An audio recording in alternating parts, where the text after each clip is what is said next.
Hey guys, excuse the voice, I got a little something going on here. I'm gonna make a quick video showing you guys how I settled my second round. In my first round, if you remember, I just allowed the birds to take a bath on their first time out, get them nice and wet so that they couldn't necessarily fly away. Well, with my second round, they're much older. A lot of these birds are very strong in terms of, muscle capacity.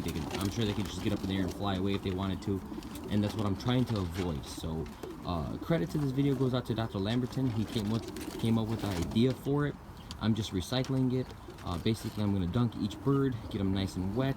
I did put a little bit of flea and tick shampoo in there, pet safe stuff, and just get them nice and wet, put them in the aviary, give them some time on their own, and allow them to come out like the per usual. I got the board out and everything set up just right, and hopefully it all goes well. I do expect some losses. Again, these birds are much older. This is the reason why I'm gonna opt with this option, I guess, to dunk them, only because of their age, and I lost track. I was adding birds from auctions, things like that. So either way, let's get into the video. I'll show you guys how I do it. Like I said, it's the same as Dr. Lamberton's. I'm basically just recycling his method here. So I'll show you guys exactly how I do it. So I'm also testing out a new microphone, so just bear with me if the volume isn't, or the sound quality isn't as it normally is. So basically what I'll do is I'll grab a bird, and as in Dr. Lamberton's video, you take the bird, you put your index finger on the back, middle finger on the side, and thumb on the inside. Put them in the water, lukewarm water, doesn't have to be cold or hot, and then just swirl them around. So I'm talking, let's say 10, 15, even 20 spins. Get them nice and wet. That's the idea. Obviously his head does not have to enter the water in any sense, just the body and the wings.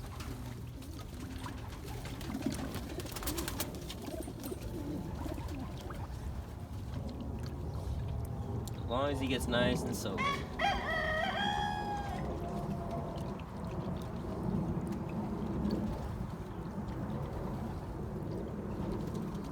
That should be about it. I think that was somewhere around 16, 17 turns. You can see it's pretty wet. Then I'll take him out, just put him right in the aviary. That way I ensure that he can't fly off right away.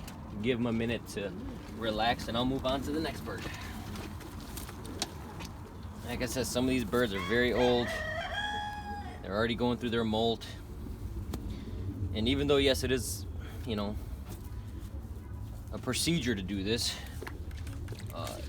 I think it's a good chance. 3, 4, 5, 6, 7, 8, 9, 10, 12, 13, 16, 17.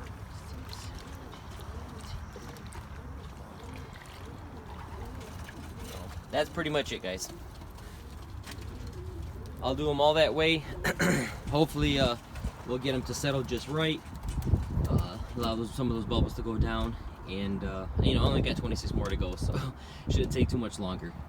But let's hope for the best. Let's hope we don't get any hawk attacks. Keep the birds around for at least a couple hours, and I'll call them in for food and allow my first round to come out, which they've been doing pretty darn well. So okay guys, I'll catch you on the next one. So it's been about a half hour, maybe 40 minutes since I dunked them. Most are still inside, but some are starting to explore out. The sun's coming out real nice. It's going to be a real nice day today.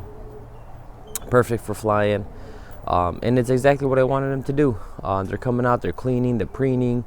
And slowly as they dry up, they'll start to build the ambition to maybe even fly up on the aviary, or maybe get on top of the loft, or whatever. The idea is to get them out so they can see above themselves, they can see 360 of their surroundings, and hopefully get oriented in the sense that if they do get airborne, they know how to come back. So just like as before, this method seems to work for me, especially with older youngsters that I'm afraid of losing.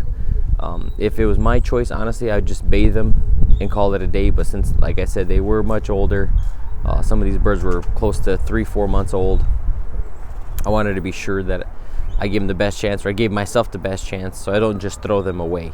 I mean, not that I'm afraid of losses, because it's inevitable. You're gonna have losses. I just don't want to throw the birds away, because of my ignorance and not taking the extra step to let them out.